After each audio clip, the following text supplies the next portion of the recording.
کریم صلی اللہ علیہ وسلم نے فرمایا اولاد پر والدین کے 10 حق ہیں۔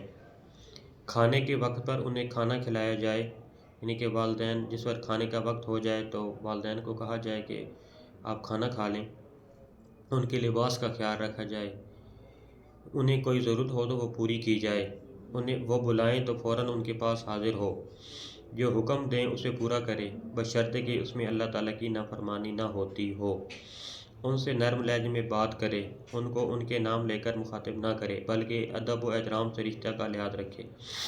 آج کل اللہ معاف کرے اس حد تک لوگ پہنچ چکے ہیں کہ بعض اوقات اپنے والدین کے ساتھ اگر کسی بات پہ ناراضگی ہو جاتی ہے، کوئی مسئلہ بن جاتا ہے، تو والدین اگر کوئی بات نہیں مانتے تو وہ والدین کو والد یا والدہ کہہ کر، امی یا ابو کہہ کر بلانے کے بجائے ان کے نام لے کر پکارتے ہیں۔ یہ بھی سنگین قسم کی گستاخی ہے اور گناہ ہے۔ ان سے نرم لہجے میں بات کرے، ان کا نام لے کر مخاطب نہ کرے بلکہ ادب و احترام سے رشتہ کا لحاظ رکھے۔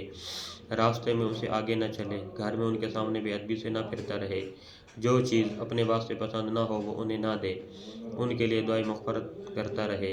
بڑے نبیوں نے بھی اپنے والدین کے لیے دعائے مغفرت کی ہے۔ حضرت نوح علیہ السلام نے دعا کی، رب اغفر لی ولوالدی، پروردگار میری اور میرے والدین کی بخشش فرما دے۔